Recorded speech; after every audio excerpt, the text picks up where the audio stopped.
Michelle. I'm from Bonfire Hot Yoga, and I'm joined here by my friend Erin, who's an excellent student here at Bonfire. Is going to help me take you through Utkatasana, awkward posture. So we're going to take you through just some of the critical alignments to have a good form doing this posture, and also some of the common pitfalls and good ways of correcting those pitfalls. So this posture is a good way to build heat in the body. It's oftentimes used in yoga practice during the first part of practice as a way to build up the heat, build the intensity, and warm up the body. So we'll start out just doing, there's 3 parts, I should also mention that to this posture. We'll start out with the first part. So Erin's going to take a step to the right, 15 centimeter step. So it's hip width distance, and the way you can make sure that you've got the good distance between your feet is actually by measuring using your 2 fists. So bringing the 2 fists together, he measures right in between the balls of his feet.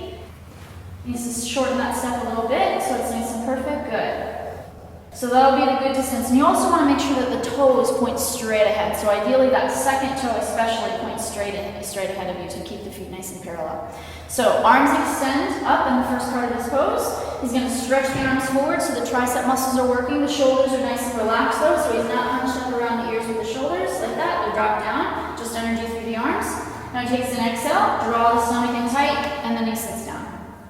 Nice and low, right? So the thighs ideally are all the way parallel to the floor, body weight shifts back into the heels, and rather than keeping his body pitching forward, he's going to really create an arch in the lumbar spine, helps to build some strength there. So the chest is lifted, the collarbones are broad. He's going to keep breathing. Now knee alignment's really key in this posture as well. Notice that his knees are pointed straight ahead, just directly over the toes. You want to make sure you maintain that. And then to come out, he's going to inhale, slowly come back up to center. We'll right into the second part. So in the second part, he's going to extend up onto the toes. So all the way up on the tippy toes, finding the focus, stretching the whole upper body. So there's a lot of length through the body the whole time in this position. Now, slowly lowering the hips down. He works hard to keep his spine nice and straight. Pelvis stays right where it is, so it's nice and neutral pelvis. Thighs parallel to the floor. Again, the knees point straight ahead, just coming over the toes. Comes way up on the tippy toes, and then inhale and slowly come out, working really hard to keep the pelvis just right where it is, so it doesn't go back or forward too much. Inhales come down. For the third part, he brings a little bit weight forward into his toes. So the heels rise a little bit. He brings the knees together. Good. There's strength happening between the inner thighs now. With that squeeze of the knees, the pressure there, he turns those inner thighs on. And now keeping the spine straight, the pelvis neutral, slowly lowering down. Nice and slow. Really squeezing the knees together the whole time to help control that descent all the way down, so it's very controlled. Spine's nice and straight from the side. So once he gets down there, notice he does have a little gap, about an inch or so between his hips and his heels. You don't want to allow yourself to rest any weight there. Now squeezing the knees together again, inhale, slowly comes back up, keeping the spine nice and straight, building a lot of strength, especially on the way back up, making that nice and slow and controlled. And then heels slowly come back down and feet together. So we'll take you through a couple of common pitfalls for the posture, things that happen really normally for people in the beginning, especially when they start doing yoga practice. So taking you through the first part of the posture, we'll take a little step out to the right again, that hip width distance step, arms up parallel to the floor.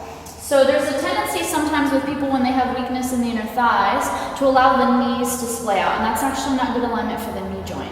So showing that, just to demonstrate quickly, as Aaron sits down, you notice that his knees come out and his feet have come way out to the side. So you don't want that. You actually want to keep good alignment with the feet so that the knees point straight ahead. So to correct that, he's going to draw the toes back in, squeezing the knees back together, using that strength, accessing that again. Good. And inhale, slowly coming back up to center.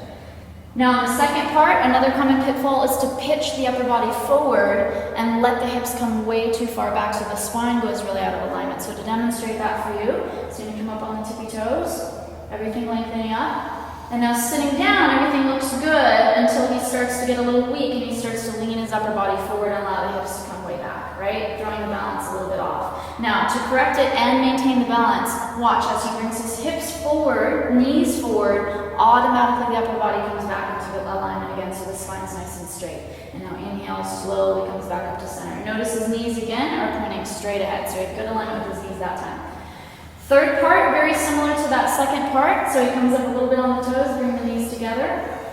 As he goes down, if he experiences a little weakness there, starts to pitch the upper body forward. Hips come back.